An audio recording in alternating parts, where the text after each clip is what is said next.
We are excited to introduce our third session today, which is entitled Opportunities and Challenges Facing Digital Platform Economies, FinTech, TechFin, and the Future of the Financial Industry. Please join me in welcoming Professor Shin Sung-hwan, President of the Korea Money and Finance Association, and Professor of Finance at Hongik University. Thank you for joining us, Professor Shin, and for moderating our third session. 편의상 우리말로 제가 진행을 하도록 하겠습니다.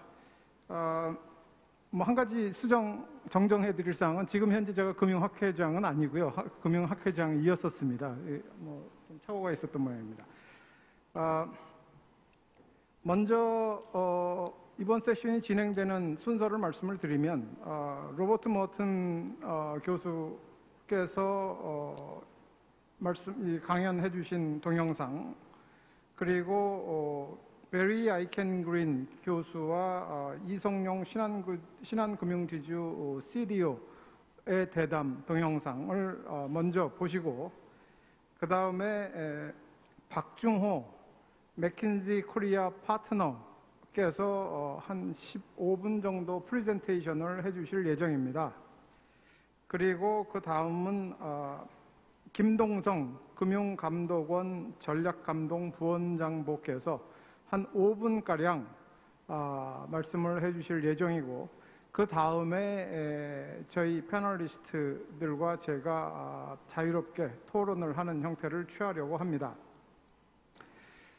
오늘 이 패널리스트와 연사들을 간단히 소개를 해드리면, 로버트 모튼 교수는 지금 현재 MIT 경영대학원 교수로 재직하고 계시고, MIT에 계시기 전에는 하버드 비즈니스 스쿨 교수를 역임을 하셨습니다.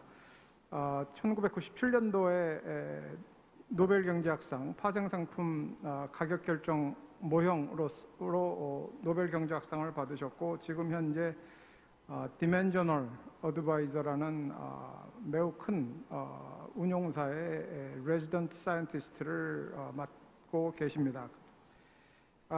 베리 아이켄그린 교수는 UC 버클리 석좌 교수시고요. 국제금융과 통화체제의 세계적 권위자로 평가받는 교수십니다. 버클리 교수로 오시기 전에 IMF의 수석 정책 자문위원을 역임했고, 전미경제연구소 NBER이라고 하는 곳의 연구위원, 그리고 지금 현재 한국은행의 자문교수이기도 합니다.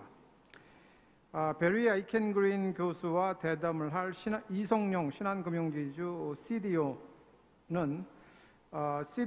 최고 디지털 책임자, Chief Digital Officer의 약자인 듯한데요. CDO 겸 신한 DS 대표이사를 겸직을 하고 계시고요. 신한금융그룹으로 오시기 전에 베인앤컴퍼니 한국 대표를 역임을 했었습니다. 신한금융 계열사들의 비대면 영업 채널 강화와 디지털 신사업을 맡고 계십니다. 김동성 금융감독원 전략감독 부원장보께서는 금융감독원에서 쭉 계셨고, 조사연구국, 기획조정국 등 다양한 직책을 역임을 하셨고요. 오늘 감독기관의 여러 가지 상황에 대해서 말씀을 해주실 걸로 기대를 하고 있습니다. 박중호 맥킨지 코리아 파트너께서는 전 올리버 와이만이라는 금융 컨설팅 국제 글로벌 금융 컨설팅사의 한국 대표를 역임을 하셨고요. 아시아 및 한국의 은행, 보험, 자산관리, 자본시장 섹터의 핵심 멤버로 활동을 하고 계십니다. 아시아, 북미 및 유럽의 금융기관과 공공기관을 대상으로 전략, 디지털, 신사업, 해외 진출, 리스크 관리 등의 분야에서 15년 이상 컨설팅을 진행을 하셨습니다. 그 다음 박희은 알토스 벤처스 코리아 파트너께서는 NC소프트 글로벌 사업팀 이음 소시어스 대표 알토스 벤처 수석 심사역을 역임을 하셨습니다. 그리고 최공필 온더 디지털 금융연구소장께서는 블록체인 기술 개발 스타트업인 온더의 수석 경제학자 겸 디지털 금융연구소 연구소장을 맡고 계시고요. 샌프란시스코 연방준비은행 연구위원 및 선임 자문역, 그리고 세계은행 컨설턴트, 국정원 경제담당 국가정보관, 재경부 IMF OECD 자문위원 등을 거쳤습니다. 그럼 먼저 모튼 교수님의 영상을 저희가 시청을 하도록 하겠습니다.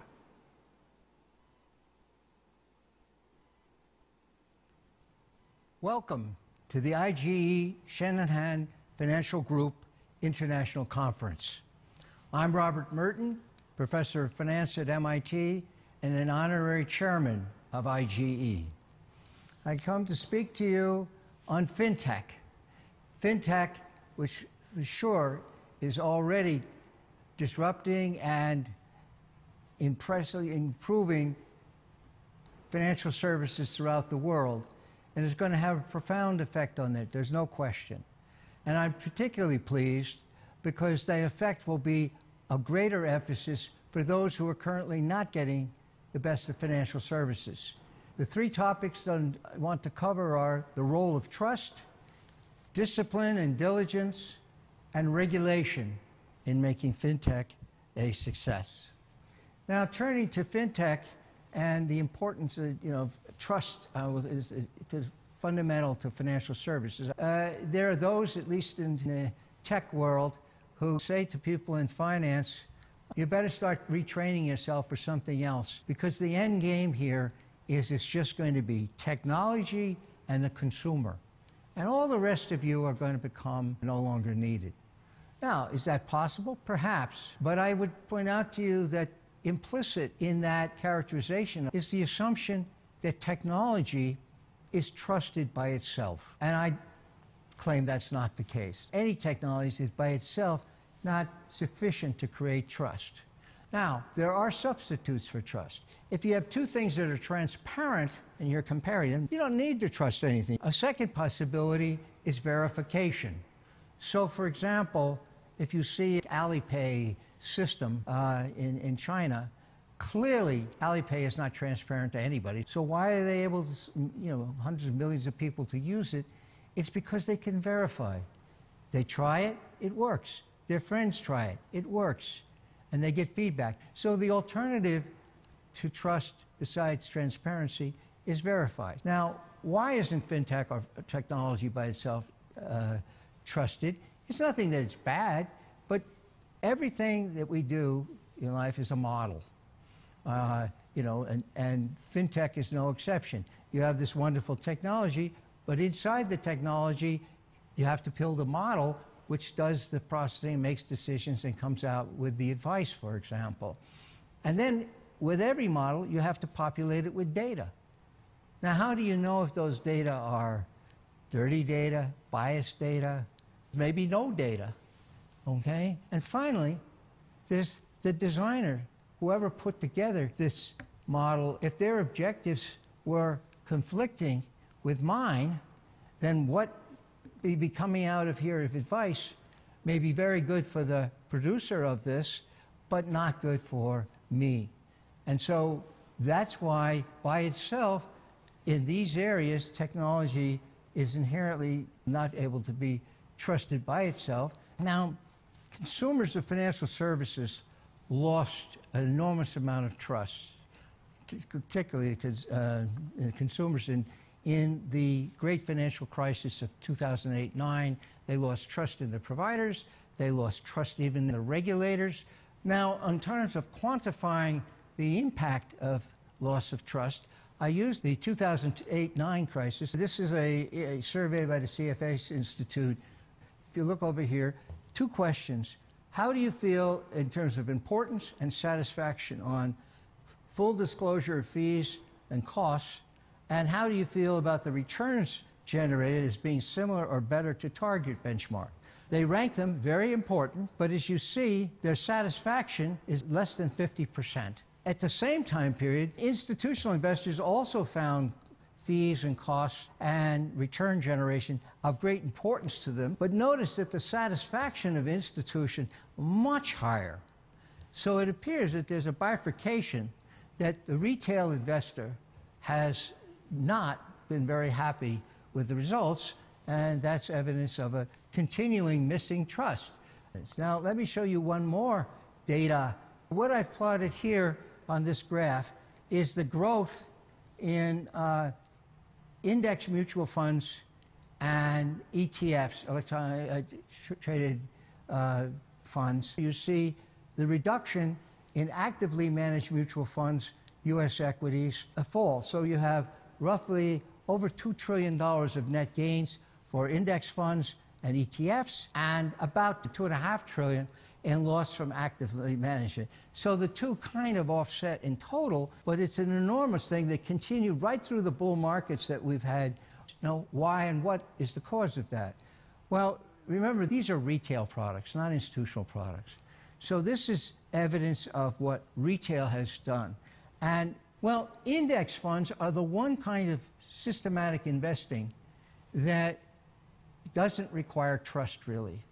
Because if I have a fixed index that says my rule is to hold 500 securities like the S&P 500 in their market weights, then one can monitor what's in the fund and see transparently whether or not they're following the investment strategy they advertised. Now, that covers what I wanted to say about trust. I now want to turn briefly to the other two components. One, as I mentioned, is discipline and diligence. You know, it's very exciting, all the technology going on in fintech and everything, and you know, there's lots of investment and lots of excitement and lots of good things being produced. But when you have this kind of flurry or flash or huge amount of innovation, you also get a lot of purported innovations or ideas for innovations and so forth, which, you know, just don't make sense. And so what I'm saying is needed if you want to succeed in this world of fintech is you need a discipline. And whether you're a consumer of it or an investor in it or, as I say, a regulator, you ought to raise questions. Not to know if it's going to be successful or not, but is it even possible for it to be a success? To illustrate what I'm saying, I'm going to look at digital cryptocurrencies, but ones that are not in legal tender, but rather more like Bitcoin, which just has its own currency, its own measures, and no direct linkage or fixing to legal tender. And here are questions I think before investing or assuming you'd at least want to ask. So, and that is, what functions is this cryptocurrency serving? What problems does it actually solve? Then, what are the challenges to trying to perform those functions, including the risks? And then, what is their competitive advantage? Now, just to go through the point here, can a digital currency like Bitcoin, I'm not picking on Bitcoin, Bitcoin can take care of itself, but rather as just you know, personifying the whole category, you know, if it's going to perform the function of money, it has to have a unit of account, it has to be a medium of exchange, and it has to be a store of value. Otherwise, it can't really be money. And legal tender must be determined in a unit of account for, among other things, in determining and paying taxes. And so, unless you have that Bitcoin is made a legal tender, then it can't really serve as a unit of account. Even when you see, you know, auto firms say, oh, you can pay for your car or a pizza or something with Bitcoins, the transaction is really not Bitcoin is the unit of account.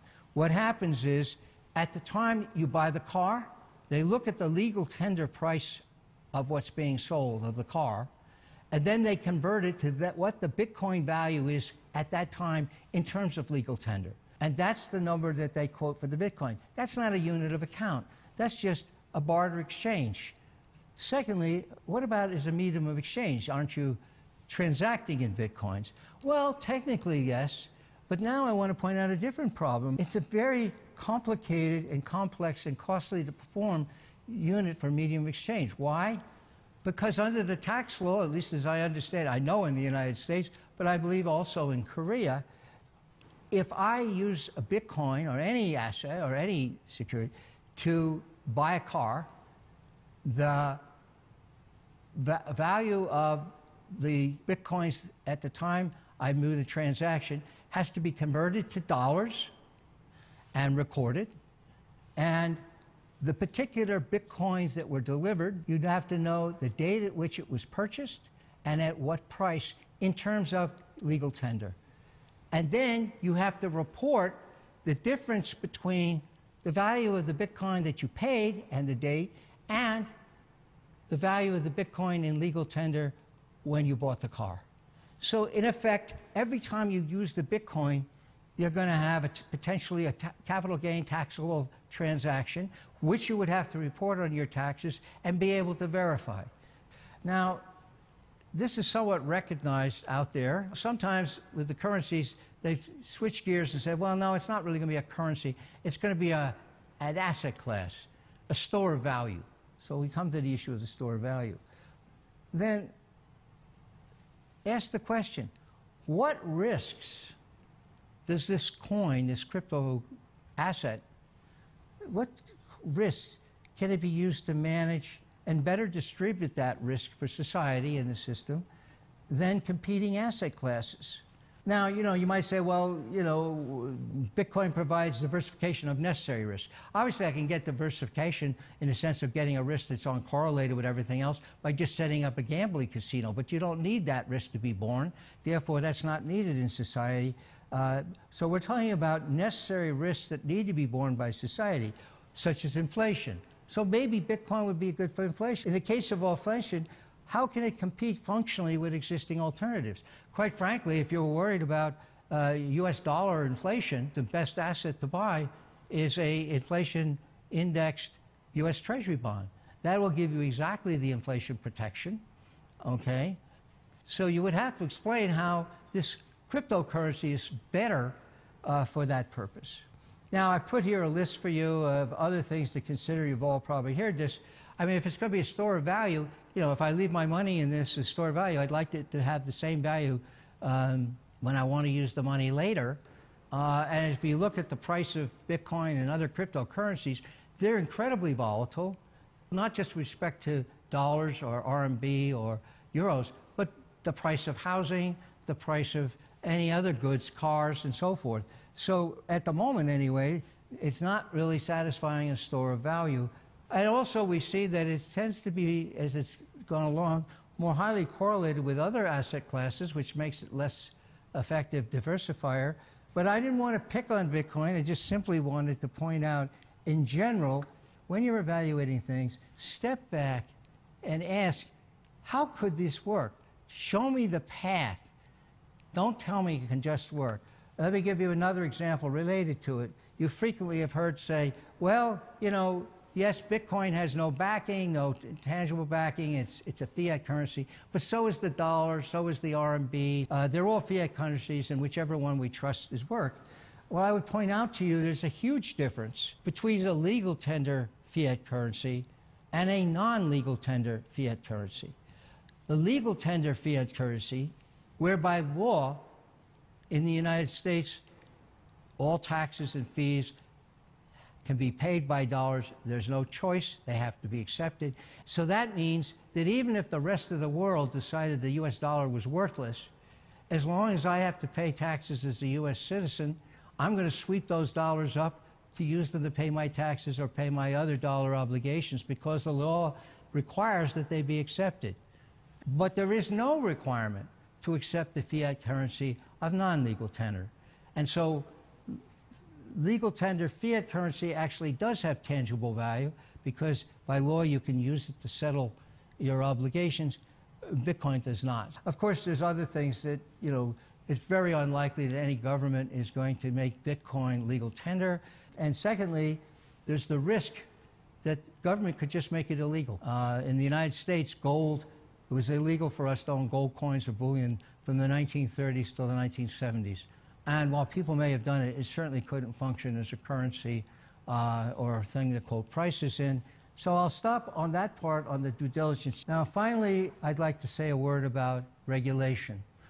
Regulation in the financial services as regulation in medical services, drugs and so forth, is an important element in creating trust.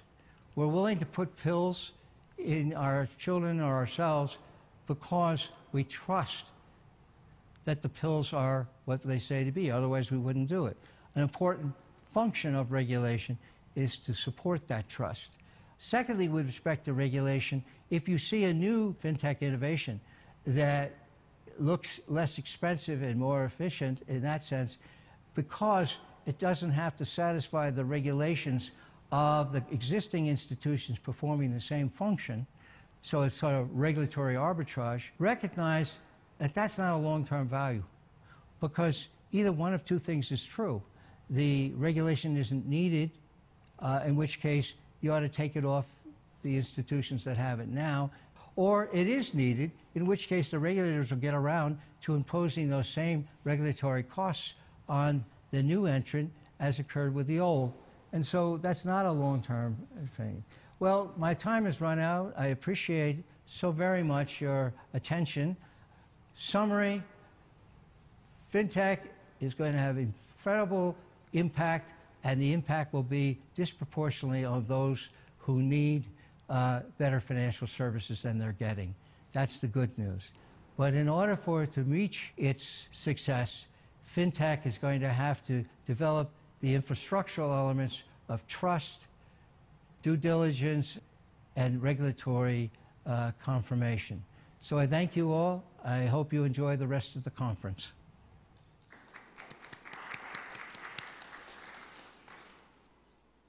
예, 그 다음으로는 베리 아이켄 그린 교수와 이성용 신한금융지주 CDO의 대담을 시청을 하시겠습니다.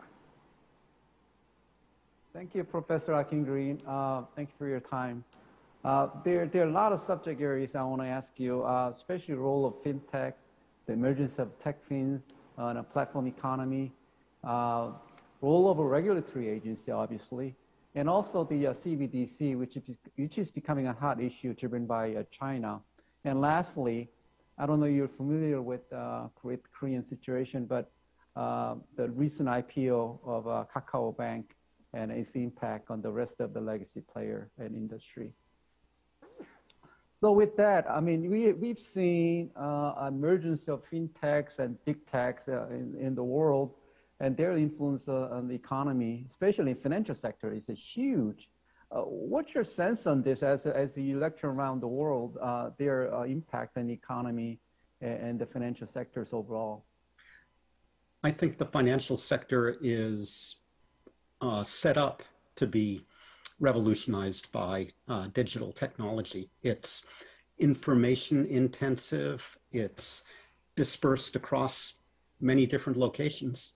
Those are the characteristics of sectors or activities that tend to be early adopters of digital technology and whose operations tend to be transformed by digital technology. So I would think that we will see more change, more transformation as a result of new digital technologies in finance than in almost any other sector of the economy. You know, some would say, if you look at these platform-based fintechs, it's almost becoming monopoly in a way that it is different from the way traditional legacy player used to compete, right? You have a highly regulated industry. You have a very sector-based licenses, geography-based license. And you see these fintechs go with the phone, literally. You could literally open an account and you could literally travel across to Europe or United States. And you know, how do you see as the regulators and the legacy players, well, that doesn't look fair. I mean, there's an unfairness from their perspective, right? I mean, so what's your sense on that? Well, I think it's the nature of competition that the competitors who are being squeezed by innovators, by new entrants, are going to complain that They're not used to this kind of competition, and there must be something intrinsically unfair about it. But I think it's the nature of competition, and it's only unfair if the new competitors, rather than figuring out a better, more efficient way of doing business, are engaged in regulatory arbitrage. In other words, are simply using new approaches to evade existing financial regulation. From that point of view, that kind of competition would be unfair. But if they are subject to similar regulation and simply have figured out a better way of matching up lenders and borrowers, or a better way of gathering information about potential borrowers, there's nothing unfair about that. That is simply what we mean by competition. FinTech looks like a bank and smells like a bank and walks like a bank, then it should be treated like a bank. And moreover, if FinTechs are able to engage in lines of business both inside banking and outside of the realm of banking, then so too should banks. I think the regulation is going to have to be harmonized for the two types of entities. And I think the direction it will probably go is that we are not going to simply be able to have activity-based regulation where lending gets, entities engaged in lending get treated the same regardless of whether they only do lending or do other things as well. I think to maintain a level playing field, regulators are going to have to be able to reach into the entire entity, whether the FinTech is operating outside the traditional regulatory perimeter or inside. So I worry in particular about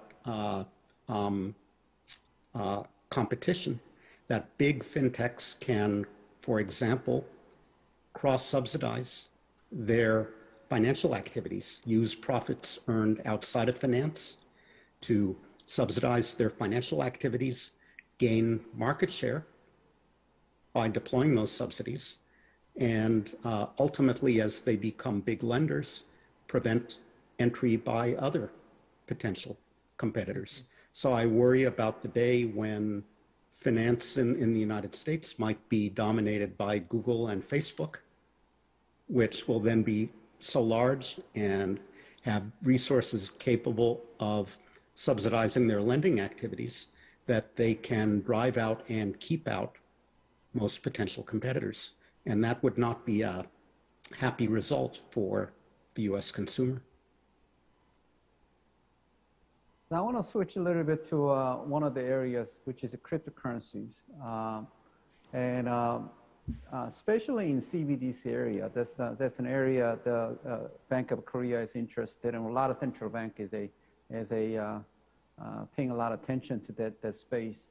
What's your sense, as China has certainly entered this space, the future of cryptocurrency, especially in CBDC area? Yeah, so I think it's important to distinguish three kinds of cryptocurrencies. Plain vanilla cryptocurrencies like Bitcoin and the like, they're not convenient for payments. They're expensive to transact in. They're not a stable store of value because their prices are volatile. So I don't think they will change the face of finance. Number two, there are so-called stable coins, Tether, US dollar coin, others. Those, the problem with stable coins is they don't always remain stable.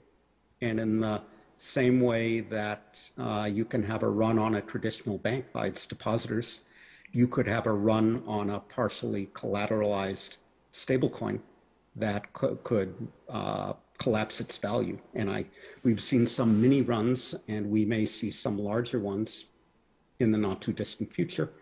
So the only version that I think has legs that will remain standing in the long run is the central bank digital currency. And I agree with you that the People's Bank of China will be the first big central bank to issue a CBDC late this year, early next year. It's already done pilot programs in a variety of different cities where it's deposited central bank digital currency units into people's digital wallets. I think that that, as it spreads, can potentially pose a risk to the traditional banking sector because it may increase the frequency of bank runs. As soon as you sense a little bit of trouble with your bank or in the banking system, you're going to flee to your deposit account at the central bank or transfer all your funds into your central bank digital wallet. So there could be stability problems. If people are able to bank with the central bank, how are traditional banks going to fund themselves? Where are they going to get the money to engage in lending?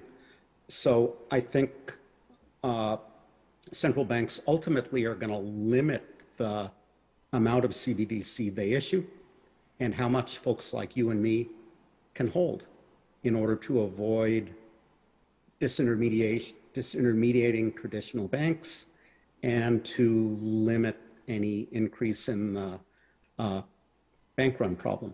In other words, there are risks here to traditional banks, and I hope central banks, which are studying all this intensively, not only will be aware of those risks, but they will take steps to limit the operation of central bank digital currencies and how much of them we can hold to avoid damaging the traditional banking system.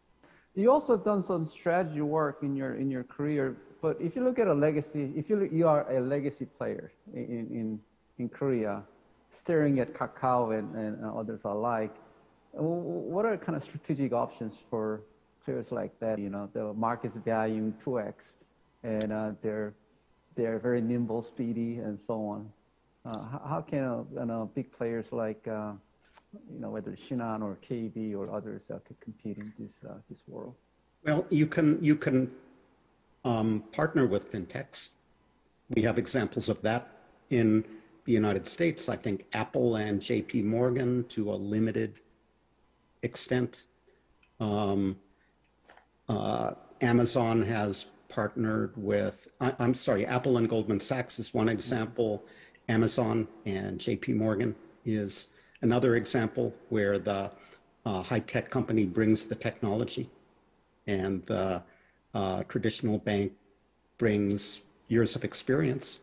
Hopefully the two can mesh. I think it makes probably makes more sense to try to partner than it does to try to develop that financial expertise yourself, or to try to discover a line of business, a niche where the fintech isn't going to be competing with you. I think fintechs are going to be competing everywhere. Big techs are going to be competing everywhere. So banks are going to have to find technologically savvy partners to work together with. You know, the Korea is about 12th largest economy, right, in terms of size, and clearly we have a kind of global brand companies like Samsung, Hyundai, and so on. But you look at the financial sectors, it's very it's kind of island in itself, and it's nowhere near the scale of Japanese or others, and it's very limited to Korea, and maybe some expansion to Vietnam and so on. What's your sense from your perspective? Even in a big economy, the financial sectors cannot, globalize or cannot go beyond outside of Korea. And yet, the system is very sophisticated. We have a lot of people who can speak English and educated elsewhere and so on, but yet it's a very, very local business. So I would say be careful what you hope for. Korea had a period in the 1990s when the financial sector expanded rapidly. The big banks, the trust companies, the investment banks all expanded, and that experience didn't turn out too happily.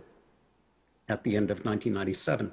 And there are plenty of other examples of the same, of financial players kind of overreaching, expanding too rapidly, and then suffering the consequences. And the consequences do not typically stay within the institution where the problem originates, because financial institutions are linked to one another through the interbank market and so forth, and they're so closely linked to the rest of the economy.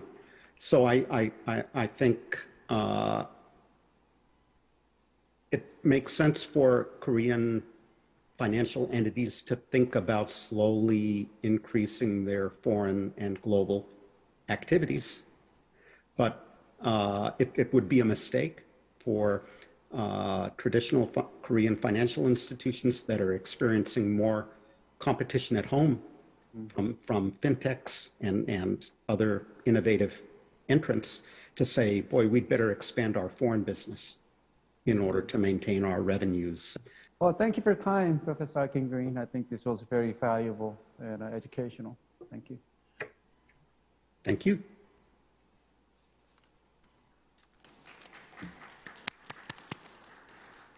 그다음 김동성 금융감독원 부원장께서 간단히 말씀을 해주시겠습니다.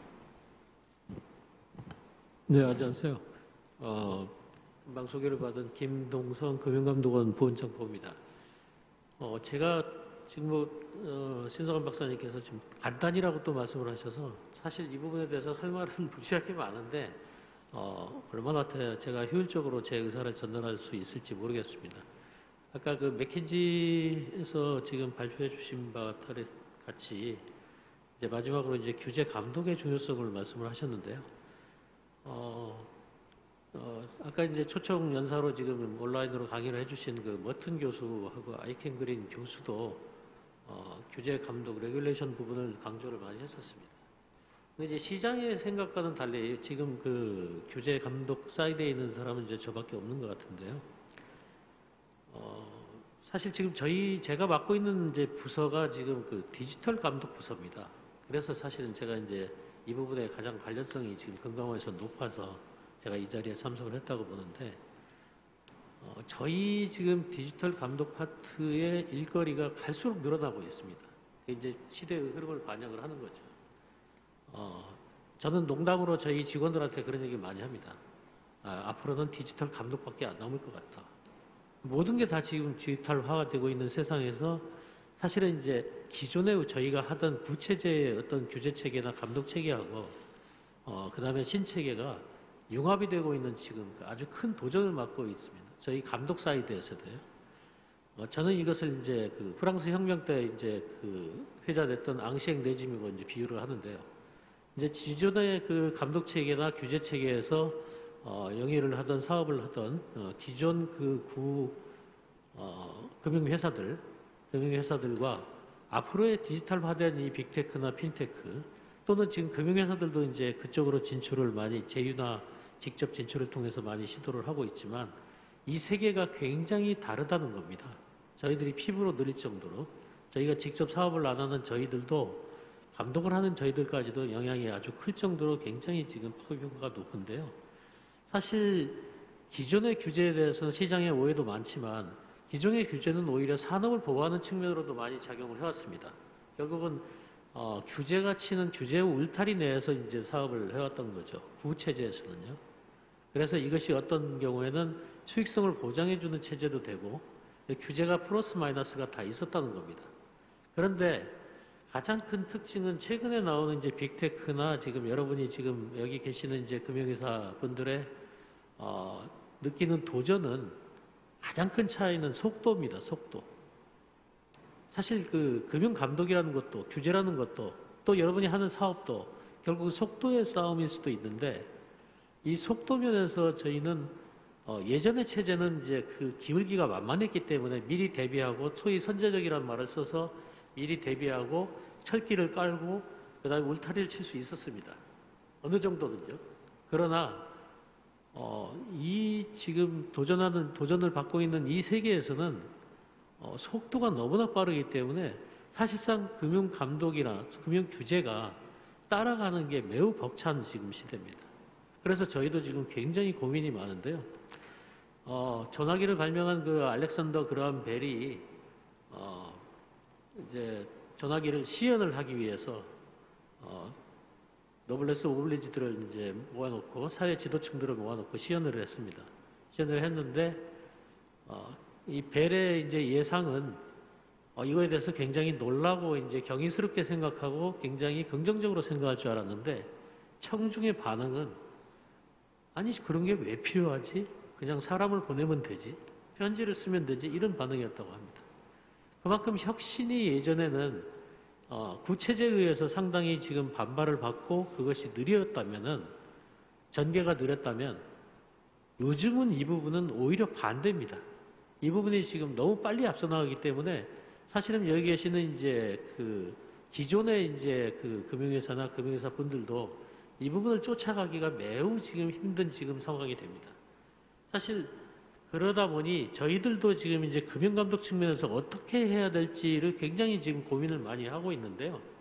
말씀드렸다시피 저희가 규제라고 해서 사실은 어떻게 보면 레귤레이션이라는 거는 우리말로는 규제라고 표현을 하는데 저는 사실은 번역이 상당히 부정적 언어로 번역이 돼서 상당히 좀 그 왜곡이 많이 된다고는 생각합니다. 이 레귤레이션은 일종의 울타리치기입니다. 울타리치기인데 울타리 안에서는 양들이 평화롭게 지금 그 풀을 뜯을 수도 있고요. 그래서 여러 가지 다른 측면이 있는데 이 부분을 어떻게 해야 될지 무지하게 지금 저희들도 고민이 많습니다. 물론 긍정적인 작용도 많죠. 소비자들의 선택권도 늘어나고 또 어떤 그 소비자에 대해서 맞춤형 서비스를 하기가 이제 좀 더 수월해질 수도 있습니다. 그러나 여러분 잘 아시다시피 지금 이제 부작용도 지금 이제 또 많이 제기되고 있지 않습니까? 지금 뭐 규제가 이제 그 불균형돼 있다. 그 다음에 기존 금융회사가 이제 플랫폼 사업에 이제 종속화될 우려가 있다. 아까도 지금 뭐 여러분이 말씀을 하셨지만, 그 다음에 소비자 보호 우려에 대해서 지금 소비자 보호도 이 부분이 패턴이 다릅니다. 예전하고.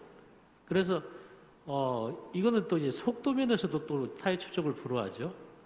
그러다 보니 저희들도 지금 고민이 많은데 지금 그 예를 들어서 지금 그 속도 면에서 볼 때면 최근에 저희들이 집계를 계속 하고 있는데 지금 그 빅테크나 이 핀테크의 그 어떤 그 금융산업 침투의 속도가 단날이 굉장히 빨라지고 있습니다.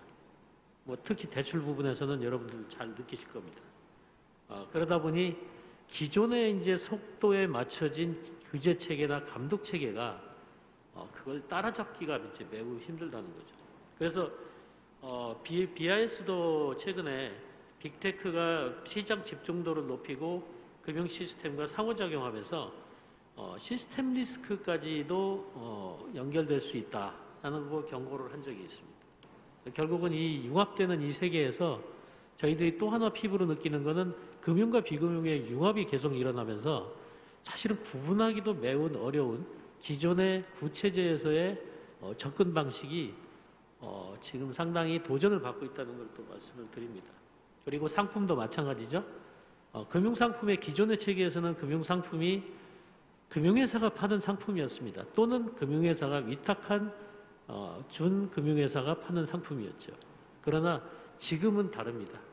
지금 이 금융상품은 하나의 플로어 개념이 되어버렸습니다. 그래서 저희들도 지금 이 부분에 대해서 고민이 많은 지금 상황이고요.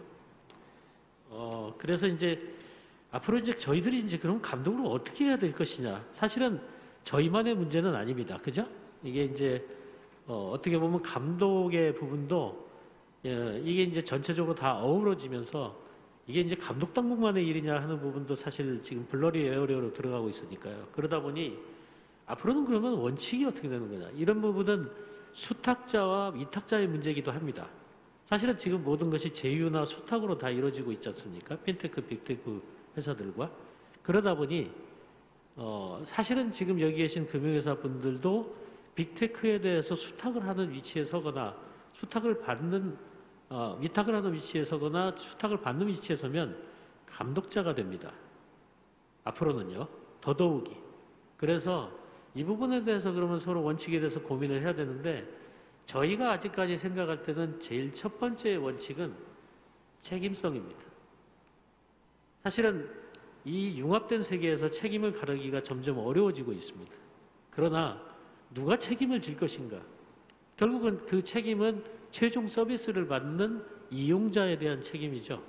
그러다 보니 이 이용자에 대한 책임이 잘 아시지만 지금 A가 B한테 위탁을 하고 B가 C한테 위탁을 하고 이 지금 사이버의 세계는 굉장히 복잡한 다단계 구조에 있습니다. 그러다 보니 누가 그러면 책임을 지게 될 것이냐? 책임을 안 진다는 얘기도 되죠. B, C, D, A도 다 책임을 안 질 수가 있죠. 책임이 분산되어 있으니까요. 그래서 이런 부분에 대한 원칙을 제대로 세우는 게 저희들의 지금 가장 관심의 초점입니다. 당연히 금방 말씀드린 대로 이 책임성은 반대되는 끝은 이용자 보호에 있습니다. 사실은 아무리 좋은 그 발전도 절대 다수가 사실 행복하지 않으면 그건 발전이라고 볼 수 없다는 관점에서 사실 앞으로의 이 지금 그 빅테크나 핀테크나 또 이 사이버 세상과 이 어우러진 이 금융의 세계에서의 감독의 원칙은 제가 볼 때는 상당한 공리주의적인 원칙으로 지금 갈 수밖에 없을 것 같습니다. 그리고 뭐 여러 가지 이제 지금 뭐 기존에 이제 흔하게 얘기하는 동일 기능, 동일 규제, 기술 중립성 원칙 이런 것들도 부수적으로 나열할 수 있죠. 그러나 이제 나머지 부분은 저희들도 같이 고민을 해야 되고 가장 중요한 것은 제가 아까 말씀드린 첫 번째, 두 번째 원칙이 가장 중요하다고 저는 보고 있습니다. 물론 기술적으로 아까 그 말씀하신 대로 사이버 리스크를 방지하고 하는 부분은 또 다른 하나의 영역이지만 그 부분은 이제 사실은 본질적인 면에서는 첫 번째, 두 번째 원칙에 부수합니다. 그래서 저희들은 앞으로 이제 이 두 가지 원칙에 큰 기반을 두고 이 부분을 지금 같이 고민을 지금 해나가야 될 것이라고 생각을 하고 있고 제가 시간을 조금 더 소비했는지 모르겠습니다. 이상 제가 말씀을 마치겠습니다. 감사합니다. 예, 감사합니다. 미처 하시지 못한 말씀들은 토론 때 제가 다시 기회를 드리도록 하겠습니다. 토론은 크게 세 그룹으로 제가 진행을 하려고 하는데요. 첫 번째 토픽은 국내 금융산업 전반에 관해서 말씀을 좀 나누고 그 다음에 감독에 대한 이슈, 그리고 세 번째는 오늘 뭐 동영상에도 많이 나왔지만 크립토 에셋에 관련된 사항들, 그렇게 세 분야로 토론을 하도록 하겠습니다. 먼저 국내 금융산업 발전인데요. 뭐 국내 금융산업이 어느 정도 발전했느냐, 만족하느냐, 뭐 여러 가지 잣대가 있겠지만 최소한 20년 전쯤 나왔던 아시아 금융 허브라는 원대한 목표의 관점에서 보면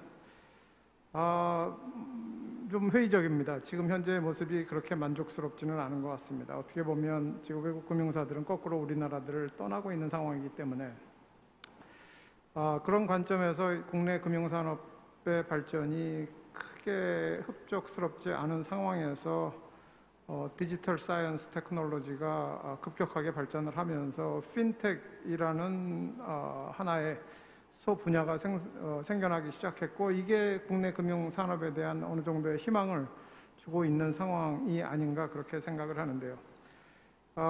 뭐 금융산업은 여러분 다 아시다시피 이 금융산업의 발전을 이끄는 가장 중요한 두 가지 요인은 테크놀로지와 규제입니다.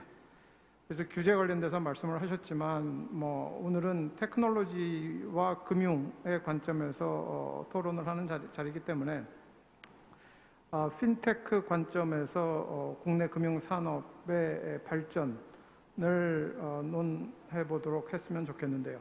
우선 핀테크 또는 텍핀의 성과라고 하면 소비자들 또는 사용자들의 편의성을 증가시킨 부분은 상당한 성과가 있었다고 생각을 합니다. 주로 이제 페이먼트 분야에 해당되겠죠. 그리고 박중호 파트너께서도 말씀을 해주셨지만 금융 중개 비용도 상당히 감소시켰다고 생각을 합니다. 그래서 브로커리지 피라든지 또 뭐 규모는 작지만 P2P 렌딩, 크라우드 펀딩 뭐 이런 것들을 통해서 중개 거래 비용도 감소시킨 효과가 있었는데, 그런데 아직까지도 뭐 과제라고 하면 과제라고 생각하는 부분이 우리나라 금융시장의 경쟁을 충분히 제고시켰느냐. 사실 금융규제 패러다임 자체가 예전에는 금융산업의 안정이 굉장히 중요하니까 경쟁에 대해서는 너무 큰 비중을 두지 말자라는 게 옛날의 시각이었으면, 이게 지금의 규제 패러다임은 금융시장의 안정도 중요하지만 경쟁도 매우 중요하다라는 게 지금 현재 금융규제의 글로벌한 패러다임입니다. 그래서 금융시장의 경쟁을 충분히 제고를 어떻게 할 거냐. 제가 뭐 실제 기계적인 경쟁도 분석이나 이런 것들을 통합해보면 우리나라 금융산업이 매우 경쟁적으로 나오지만, 저는 개인적으로는 그것들은 하나의 허구적 결과라고 생각을 하고요. 경쟁이 불충분하다고 느끼는 가장 중요한 이유는 제가 A은행에 가서 서비스를 받으나 B은행에 가서 서비스를 받으나 대동소이하기 때문에, 제가 B은행에 가서 어떤 서비스를 받았을 때, B금융회사에 가서 서비스를 받았을 때 A금융회사와는 다른 굉장히 차별화된 금융 서비스를 받을 수 있느냐, 이런 부분에 대해서는 상당히 저는 뭐 그런 서비스를 받기가 매우 어려운 환경이다라고 생각을 하고, 그렇기 때문에 경쟁이 금융회사의 경영진이 이 금융회사 경영에 대해서 엄청난 압박을 느낄 정도로 충분히 경쟁적이지 않다라고 저는 생각을 하고 있는데요. 그런 관점에서 이 핀텍, 텍핀이 금융시장의 경쟁도를 어떻게, 실질적인 경쟁도를 어떻게 제고시킬 거냐.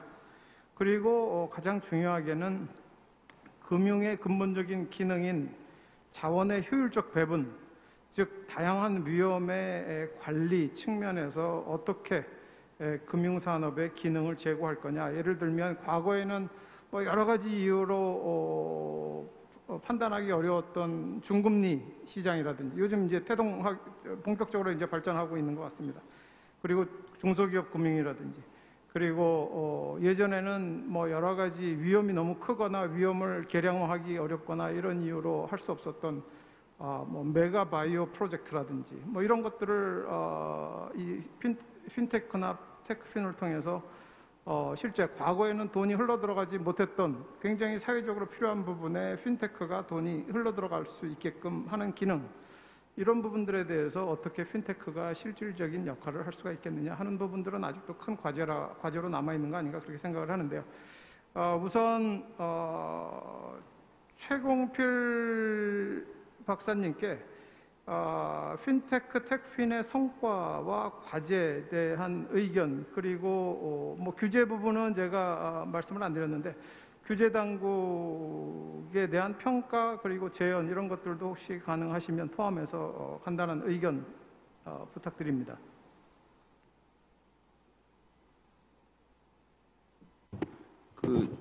저희 원장님이셨어요, 우리 신성환 교수님이. 근데 예민한 질문을 저한테 넘기시네요. 훨씬 잘하시는 주제인데. 저도 이게 공적 자리이기 때문에 하고 싶은 말 다 할 수는 없는 상태고, 분명히 성과가 있죠. 핀텍이 새로운 것들 많이 이렇게 등장시키고 경쟁 여건도 많이 강화시키고 해서 소비자 효용을 많이 높인 건 사실인데, 여전히 이 큰 판을 주도하는 것은 정치권과 관료 체제의 어떤 그 가이드라인이 중요하다고 생각합니다. 여전히. 그래서 지금 정강훈 위원장님 앞에 계시지만, 그때 위원장님 계실 때 우리가 막 이렇게 으쌰으쌰해서 뭔가 이렇게 해외도 나가고 이렇게 좀 뭔가 변화의 모습을 우리가 시도를 했는데 얼마 못 갔어요. 그게 그 위원장님 좀 더 계셨어야 되는데, 어쨌든 분명한 거는 우리 지배구조가, 사회 지배구조가 여전히 아까 머튼 교수가 트러스트에 대해서 말씀 많이 하셨는데, 민간에 대한 신뢰가 별로 없는 것 같아요. 우리 스스로 반성을 해야 되는 부분도 있는 것 같고, 법이나 정부, 그다음에 이런 사회적인 그런 주체에 대한 신뢰가 워낙 압도적으로 이루어져 있기 때문에, 핀테크가 그런 민간 중심의 어떤 신뢰 토대 위에서 뭘 아무리 한다고 해봐야 그냥 마지널한 효율성 제고 뭐 그 정도 차원의 모습밖에는 못 보여준 것 같고, 요새는 물론 많이 달라졌습니다만 아직도 레거시 그 체제가 견고하고 핀테크는 그냥 주변에서 뭐 좀 잘 되는 것 같으면 M&A로 흡수하고 이렇게 해서 지나가는 모습을 보고 있습니다. 그래서 전반적으로 어쨌든 지금은 아직 그 기지개를 못 펴고 있는 상황이고 진정한 혁신이 만약 여러분들이 진정한 혁신을 원한다면은 좀 더 민간 쪽에서 이 역할을 좀 더 적극적으로 할 수 있는 그런 분위기가 좀 조성이 됐으면 좋겠어요. 그런 면에서 악순환이 계속되고 있어서 좀 안타까운데 특히 나중에 말씀드리겠습니다만 가상자산이라고 하는 이런 부분에 거래소 관련된 여러 가지 관행을 보면은 뭔가 굉장히 악순환입니다. 이게 초기에 문제가 생기기 전에 이런 준비라든지 이런 부분이 강화가 돼야 되는데 거의 제 주변은 거의 다 레거시 차원의 기존 신뢰 토대에서 운영하는 분들이기 때문에 그 틀 바깥에서 뭐 하기가 굉장히 어렵습니다, 솔직히. 그런 상황에서 새로운 거 이렇게 뭐 도입을 하려고 해도 그분들이 시장을 통해서 신뢰를 구축하는 그런 과정을 보면은 크게 기대할 게 없거든요. 그렇기 때문에 여전히 시장의 시각은 차갑고 그래서 뭔가 진정한 혁신이 도입되는 그런 기회는 점점 놓쳐지는 것 같고요. 그래서 이 악순환의 고리를 앞으로 이제 맡으실 분들이 좀 이렇게 좀 반전시키는 그런 노력을 해야 될 것 같습니다. 왜냐하면 뭐 지금 너무나 많은 얘기를 하기 어렵습니다만은 아까 머튼 교수님 얘기도 그렇고 머튼 교수님도 노벨상 받은 정말 최고의 브레인인데 비트코인에 대해서 이제 평가하시는 걸 보면은 여전히 레거시 체제의 어떤 신뢰의 토대를 두고 계신 분이거든요. 그래서 이렇게 수직적인 중앙화된 어떤 체제나 기관 중심의 어떤 신뢰의 토대 갖고는 지금같이 5G 같은 디지털 네트워크가 깔려 있는 상황에서 새로운 방법을 시도할 수가 없습니다.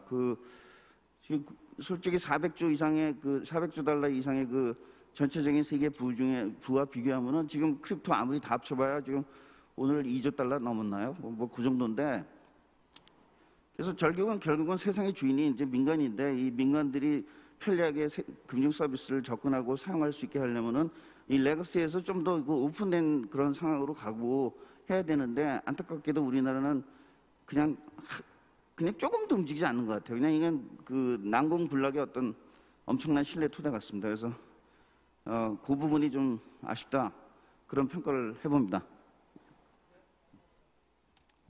감사합니다. 혹시 박희은 파트너님 추가 코멘트 하실 사항 있나요? 네, 저는 그냥 최근에 몇 년간 되게 흥미롭다고 생각했던 것 중에 하나가 이 사람들이 금융 소비자라는 이야기를 언론이나 많은 곳들에서 봤던 것 같아요. 사실은 우리가 금융 서비스를 제공받는 대상을 우리가 흔히 뭐 국민, 대중, 더 나아가선 객, 손님이라고 불렀지 정말 이 플레이어 안에서 되게 액티브하게 중요한 역할을 하는 소비자라고 칭했던 적은 별로 없었던 것 같은데 이 변화들이 저는 되게 흥미있다고 봤었거든요. 사실은 이게 굳이 금융뿐만 아니라 전 산업의 영역에서 소비자의 중요성 그리고 소비자 중심적으로 모든 것들이 변화하는 과정이었던 것 같습니다. 디지털라이제이션이 가져온 것은 소비자 중심적으로 사고하는 변화를 가져왔다라고 저는 생각하는데요. 금융에 있어서 그럼 이것들이 다른 영역에 비해서 좀 더 파괴적이었던 거는 사실은 기존에 어떻게 보면 포지티브 규제 환경에서 사실은 A라는 뭔가 우리가 정해진 룰 조항이 있는데 이 조항에 대해서는 그럼 기존의 금융권은 이 부분에 대해서 그러면 이 상황에는 어떻게 해야 되지? 이 상황은 어떻게 해야 되지? 그래서 그걸 보호하는 과정에서 이게 혹시 책 잡힐지 모르니까 조금 더 두껍게 벽을 쌓자. 예를 들어 그냥 한 겹으로 레이어 쌓을 수 있는 거 혹시 모르니까 5겹으로 쌓자. 그 다음에 또 5겹으로 쌓자. 이렇게 되다 보니까 사실은 해야 될 정도의 수준의 보안이나 이런 것들보다 훨씬 더 두껍게 강화되어 있었던 거죠. 근데 새로 진입한 스타트업들이 봤을 때 가만 보자. 이 조항을 이렇게 두껍게 설계할 필요가 없었던 것 같은데 근데 규제가 혹시 이거 이렇게 꼭 해야 돼요? 그러니까 그렇게 우리가 생각한 건 아니에요. 그러면 나 이거 없애볼게요 하면서 사실상은 동일한 규제선에서 좀 다른 푸는 방식, 소비자의 중심적으로 푸는 방식들을 만들어 갔었던 것 같고요. 그러다 보니까 기존의 금융권에서는 기존에 조금 더 두텁게 쌓은 벽을 위한 모든 것들이 준비되어 있었기 때문에 새로운 이 변화에서 이거 어떻게 해야 되지? 라는 생각들을 더 많이 했던 것 같아요. 여기에 좀 더 국내 상황에서는 저는 핀테크 스타트업들에게 유리했던 부분 중 하나는 규제 당국 또한 사실은 규제 당국을 향해서 이런 것들을 고쳐주세요 라고 하는 말을 많이 할 수 있겠습니다만 저는 그래도 다른 산업군에 비해서는 훨씬 더 규제 당국이 그 부분에 대해서 발맞춰서 빠르게 변화했다라고 생각합니다. 왜냐하면 저희는 그 IT 스타트업에 주로 투자하는 곳이기 때문에 여러 가지 이슈가 됐던 타다라던가 쿠팡이라던가 당근마켓이라던가 배달의 민족들을 투자해 오면서 다양한 규제 당국들의 모습을 봤을 때는 그래도 금융권에 있어서는 저희는 2014년에 토스를 투자했고 2015년에 P2P 랜딩한 랜딧을 투자했는데요. 물론 저희의 생각보다는 시간이 오래 걸리긴 했습니다만 그래도 규제들이 거기에 맞춰서 시대 변화에 맞춰서 계속해서 학습하고 바꿔왔다라는 것들에 대한 좀 더 믿음이 생겼던 것 같아요. 그렇지만 그럼에도 불구하고 하나의 조금 아쉬운 부분이라면 사실은 이게 주무부서 아니면 어디에서 이 영역을 관할할 것인가에 대해서는 당연히 지금 모든 것이 합종연행이 일어나기 때문에 하나로서 정리를 하기는 어렵습니다만은 그래도 저희가 투자한 스타트업들을 보면 이 부분에 대해서는 그럼 어디서 관할하는 거야? 어디가 주무부서야? 라는 것들이 아직 정해지지 않아서 그 부분에서 어려운 점들은 좀 있는 것 같고요. 그래서 저는 이게 말씀하신 부분에 대한 대답이 됐는지는 모르겠습니다만 현장에서는 그런 부분들을 좀 더 주목해서 살펴보고 있는 것 같아요.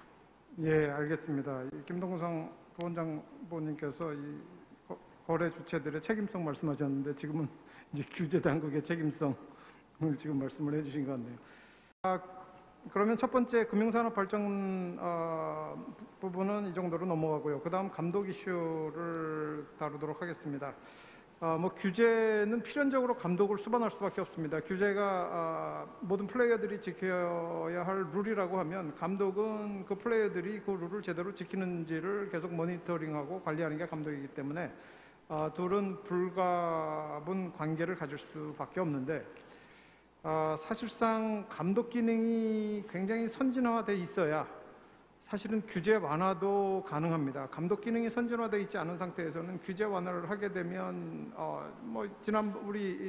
최근에 일어났던 여러 가지 사모펀드 사태 이런 것들이 감독 기능이 뒷받침되지 못한 상태에서 규제 완화를 했기 때문에 그런 상황이 벌어졌다고 해석하는 시각이 많거든요. 그런 관점에서 보면 우리나라 금융시장을 리셋하는 데 있어서 가장 중요한 첫 번째 과제가 뭐냐? 저는 감독 기능의 선진화라고 생각을 하고 감독 기능의 선진화에 있어서 가장 중요한 게 뭐냐? 감독기관의 디지털 역량 강화라고 생각을 합니다.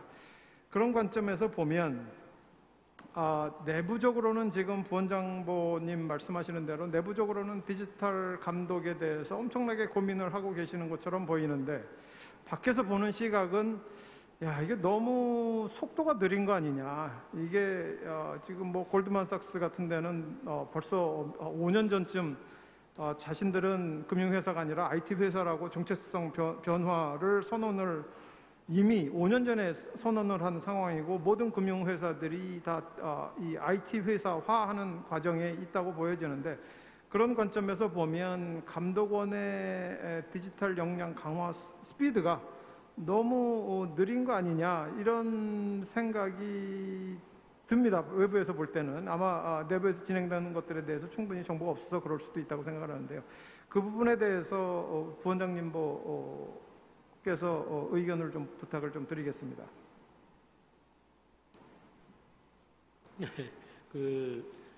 아까 제가 너무 급하게 쏟아내서 죄송하고요. 지금 저기 신성환 박사님이 감독원의 이제 디지털 역량 강화가 좀 느린 게 아니냐 하는 지적에도 사실은 저희가 반대할 그게 틀렸다고 말씀드릴 수는 없습니다. 예를 들어서 싱가포르 마스가 이제 그쪽의 감독기관인데요. 40%의 직원이 코딩을 할 수 있다고 합니다. 그만큼 이제 디지털 세계에 대해서 이해를 높이고 있다는 얘기인데요.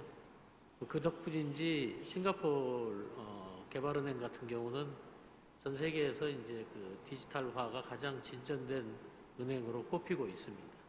결국은 이제 이게 그 박사님 말씀하신 대로 현재 저희를 둘러싸고 있는 변화와 감독기관이 이제 쫓아가는 그 속도가 태생적으로는 감독기관이 느립니다만 어쨌든 그거를 어떻게든 빨리 따라잡으려고 노력해야 되는 건 그거는 저희들 충분히 맞는 말씀이고요. 저희도 지금 이제 내부적으로 노력을 하고 있는데 사실은 그리고 감독 당국의 움직임은 사실 바깥에서 보는 것과 내부에서 보는 게 많이 차이는 있는데 사실은 감독 당국은 굉장히 자기를 보여주기를 싫어하죠. 그러다 보니 밖에서 이제 많이 느리게 보시는 것 같고요. 각종 이슈 사항이 먼저 이제 이렇게 먼저 나오고 저희가 또 이제 뒤에 따라가고 하다 보니 더 그렇게 보이는 것 같습니다.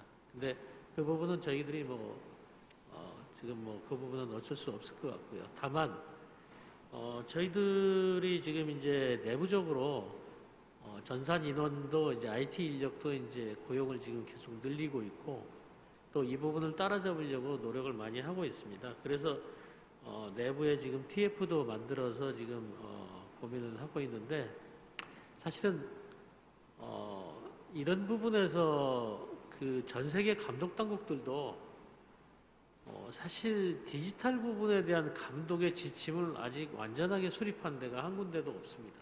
왜냐하면 솔직히 미래를 예측하고 일을 해야 되는 이 스피디한 환경에서 그 부분이 굉장히 좀 어렵기 때문에 그런 것 같습니다. 그래서 지금 사실 10년 전만 해도 핸드폰에서 이렇게 수많은 기능을 쓸 줄은 아무도 몰랐죠. 그때 저는 블랙베리를 쓰고 있었는데요. 지금 핸드폰 액정 화면에 한 5분의 1 정도밖에 안 되는 그 화면으로 이메일을 보내고 인터넷 검색을 했었습니다. 근데 지금은 완전히 달라졌지 않습니까? 그래서 사실 저희들이 노력은 하지만 박사님의 고언대로 사실은 이제 좀 어렵게 지금 뒤쫓아가고 있는 것은 사실입니다. 저희들이 이제 참고로 중점을 두고 있는 이제 로드맵을 저희들이 만들어서 지금 대처를 하려고 하고는 있는데요. 일단은 감독 시스템 자체를 이제 현재 빅테크의 추세에 맞춰서 데이터 중심으로 전환을 하고, 그 다음에 이제 지금 채널이 굉장히 다양화됐지 않습니까? 그래서 예전에는 그냥 사람을 만나고 서류를 받아서 이렇게 일을 했다면 지금은 이제 그 각종 정보나 감독상의 접근 채널이 굉장히 다양해졌습니다. 물론 이제 대부분 사이버 공간을 통해서 하는 것들이 조정이 되지만요. 그래서 이런 부분을 저희들이 그쪽에 이제 초점을 맞추는 방향으로 지금 추진을 하고 있고요. 감독은 자체도 디지털라이제이션화를 지금 이제 모색을 해서 내부의 업무 프로세스를 저희들이 그렇게 일을 해야 사실은 이제 밖에서 일어나는 환경을 이렇게 동시대에 체크할 수 있는 그런 환경이 될 수 있어서 내부적으로도 그런 걸 하고는 있습니다. 다만 이제 그런 저희들이 뒤처지는 부분에 대해서는 언제든지 저희들한테 비판이나 조언을 부탁을 드리겠습니다. 감사합니다. 예, 감사합니다. 저희가 시간이 5분밖에 안 남았는데요. 이 크립토커런시 부분에 대해서 짧게 우선 아까 최공필 박사님 말씀하실 때 머튼 교수의 시각이 상당히 레거시 관점이다. 그렇게 말씀을 하셨는데요. 이 크립토커런시 또는 크립토 에셋에 대한 의견 최공필 박사님하고 박희은 팀장님께 짧게 좀 부탁을 드리고, 그리고 지금 현재 늦은 감은 있지만 지금 규제가 나오고 있는데 이 규제에 대해서 뭐 적절하다고 판단하시는지 아니면 조금 더 개선할 부분이 있다고 생각을 하시는지 그런 부분들 짧게 좀 부탁을 좀 드리겠습니다. 예, 저는 지금 가상자산, 디지털 자산이 앞으로 미래의 그 가치를 만들어내는 토대를 구축하는데 굉장히 중요한 요소라고 생각합니다.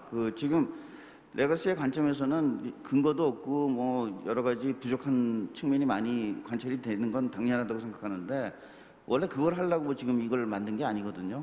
이거는 아까 얘기했지만 그런 초연결 환경에서 가치 전달이나 가치 창출 모든 게 바뀌는 상황에서 인센티브를 제공하기 위해서 만들어진 거기 때문에 이 근본적인 배경 자체가 다릅니다. 그걸 자꾸 옛날식으로 해서 자꾸 옥죄려는 거는 굉장히 미래를 가로막는 그런 거라고 생각되고요.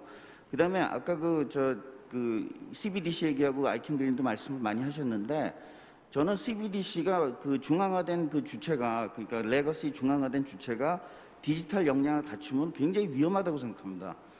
이거는 개인의 프라이버시나 어떤 은행 시스템의 어떤 기능에도 상당한 위협 요인이 된다고 생각되고요. 지금 중국의 CBDC를 부러워하시는 분들이 있는 것 같은데 절대로 부러워할 사항이 아니라고 생각합니다. 이거는 잘못된 방향으로 가고 있는 디지털 전환이라고 생각되고요.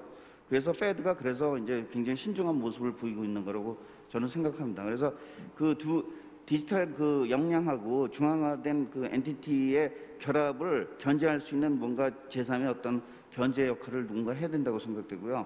그런 거는 민간이 결국은 나서서 해야 된다고 생각됩니다. 그게 안 되면은 결국은 우리가 지금 아까 국장님의 부원님이 얘기하셨지만은 바깥에서 돌아다니는 변화가 너무 빠르기 때문에 규제 우리 자체로 그걸 좁히기가 어렵습니다. 솔직히 말씀드려서. 그렇게 되면은 결국 우리나라는 이 변화들 쫓아가지도 못하고 결국 이 계층 간의 갭이 워낙 커져가지고 사회 문제만 커지고 극단적인 정부만 들어설 가능성이 굉장히 높습니다. 소위 얘기해서 파퓰리스트 정부가 들어올 이유가 충분히 있다고 생각되기 때문에 제가 보기엔 갭을 줄여가는 게 제일 중요한데 그러려면은 레거시에서 이 변화의 핵심인 민간들이나 이런 다양한 사람들에게 많은 기회를 허용을 해야 된다고 생각합니다. 그러니까 뭐 잘못되는 놈들은 물론 잡아 족쳐야 되겠지만은 뭔가 시도하고 그런 거를 위해서는 탈중앙화라든지 분산화 같은 이런 부분에 대해서 좀 더 적극적으로 좀 보시는 그런 자세가 필요하지 않을까 생각이 됩니다. 이상입니다.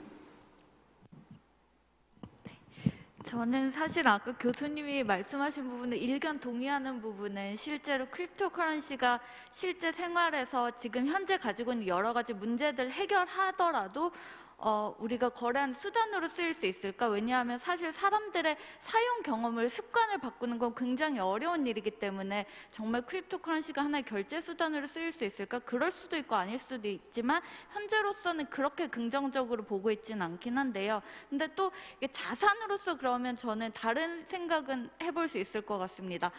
지금까지 역사상 글로벌하게 이렇게까지 통용되고 실시간으로 24시간 동안 거래가 액티브하게 일어나고 10대부터 80대까지 모두가 알고 있는 이렇게 브랜딩과 마케팅에 성공한 에셋이라는 게 존재했는가라고 생각해보면 사실은 저는 비트코인이 거의 유일하지 않은가라는 생각을 하고 있습니다. 그러면 그 관점에서 이렇게 굉장히 모두가 알고 있는 이 자산이 거래된다라는 것들은 우리가 어떻게 바라봐야 될까라는 생각을 좀 했고요. 두 번째는 사실은 이 블록체인에서 탑 탤런트 그리고 우리나라가 가지는 영향력이 굉장히 크다라고 생각하고 저는 이건 어떻게 보면 우리가 할 수 있는 되게 많은 기회가 있다라고 생각을 합니다. 어쨌건 이 자산은 실제 글로벌하게 돌아가는 판이기 때문에 한 나라에서 우리가 어떤 규제 방향성을 내놓는다고 해도 예측 불가능성이 굉장히 크다라고 생각하는데요. 그렇다면 좀 더 우리나라가 이 여러 가지 규제를 만드는 거에 대해서 주도적으로 선제적으로 할 수 있는 파워를 이 가상화폐 자산에 대해서만큼은 갖고 있지 않을까? 그 관점에서 접근해 보면 좀 더 흥미롭고 더 도전적인 숙제를 해낼 수 있지 않을까라는 좀 기대 생각을 해보게 됐습니다. 감사합니다. 뭐 시간이 다 됐기 때문에 이걸로 저희 3세션을 마치도록 하겠습니다. 토론해 주신 여러분들 그리고 들어주신 여러분들께 깊은 감사의 말씀을 드립니다. 감사합니다.